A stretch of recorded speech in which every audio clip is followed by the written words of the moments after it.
This white cabinet has been in our family since the 1880s, 1890s, and I'm dating it to that time period because of the latches, that they're cast iron and they're a certain style. They got scroll work on them, so that tells me that it's from the 1880s, 1890s. So looking at the thing, you can see that there's many layers of paint, and it goes down through the white to greens and blues, and if you go deep enough, you get into the milk paint. Like right here, when it's been stripped, you're down to the milk paint. There's several layers of milk paint. There's the green, and then there's kind of a gray, and you get all the way down to the bottom, and there's a barn red milk paint. Now you can't take milk paint off unless you scrape it off, because the modern paint removers don't touch milk paint. So first thing we had to do after we got it stripped is we started taking all the drawers out. And if you click back to this other image, you notice the right-hand side, that 3 drawers there.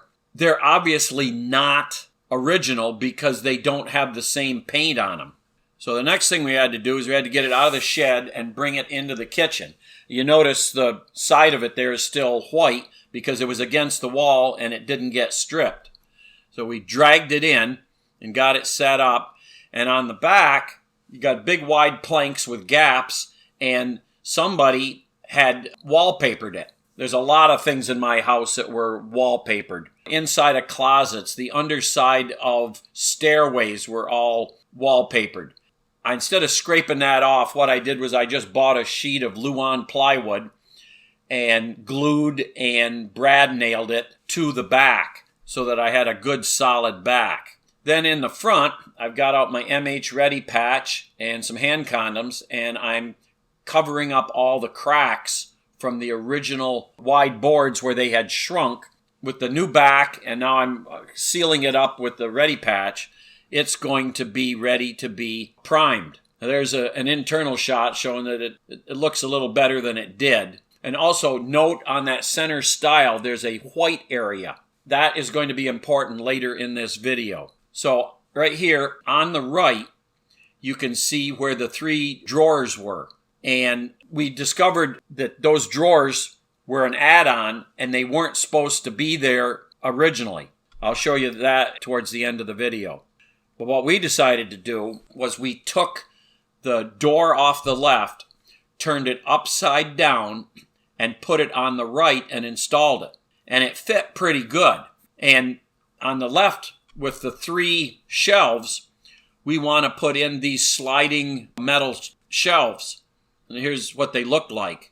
I don't think they're available anymore, but when we did do it, we bought a bunch of those. Then we got some barn red from the old-fashioned milk paint company, and we put some on, but it was very flat. So we didn't really like it. So we mixed a little of their bonder. Their bonder is supposed to go on over top of paint. Then you can put the milk paint on and it'll stick. But if you mix the bonder directly with the milk paint, you get kind of a satin finish. So that's what we decided to do. Now, when we moved the door over, the door, what you're seeing there is the bottom of the door when it's flipped and put on the other side, and the hinges got loose, and it scrubbed a lot of the wood away. So I had to use some plastic wood to fill that back in to get it square again so that it would seal. Now, to install the rails for those metal drawers, I had to get an adapter for my impact because there's very little room in there to run those screws in for the slides. Then for those drawers, we had to come up with new fronts. So I got some wide plank, and here you can see that I've got them attached to the 3 drawers. Now the pulls are original period pulls I got at Madison Balkville Antique Show in New York. Now how I attached it, or those fronts, was I took the front and I put a little thin piece of wood that is just thinner than the metal rails, then another piece of plywood, and then ran screws in, which then tightened that down so that it clamped the drawer front to the metal drawers. So with all the drawer fronts installed, the front is looking pretty good. And you can see with the little finger there, they're showing those period cast iron pulls. Then I had to go ahead and color them like they were originally. Originally, they would have been japanned. Japanning is a black coating. It's asphaltum and turpentine. So I went to libertyonthehudson.com and I got their old Pontypool asphaltum, black Japan. And you put it on and then you leave it for, I think it's 3 days for it to harden. Then, if we go back where I talked about that little white area that was in the center stile, what that was the place that our can opener was initially installed way back when. There's a close-up of the can opener. It's called a Canomat. It swings left to right, and here is the original ad for it. It has all the features that a brand new can opener has, that it locks in with a magnet at the top. When it cuts inside cleanly so you don't have a sharp edge. So this is all the new features that a so-called modern can opener has, but this was from the 20s or 30s. And when we were going through all the boxes of stuff that was inside that cabinet, we found the can opener, and we use it to this day, and it works great. We don't even have a automatic can opener. Now on the right-hand side, you see those two little spots that we added wood to. What that was where the hinges were for the tip-out flour bin.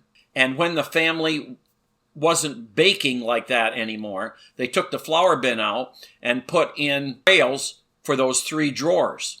Well, I converted it back to just a giant hole and covered up those 2 little pieces with some wood, and then got a little piece of vinyl flooring. It was a scrap piece of flooring that we asked around and got a piece from one of the flooring stores, and they gave it to us, and that sets in quite nicely. And then we had to put in one shelf so that we would have more storage in that giant area. And so that is pretty much how we redid our pantry cabinet, and it's been in the family for about 130 to 140 years, and now it is restored to pretty much what it looked like when it was first built. Now, I don't know who built it.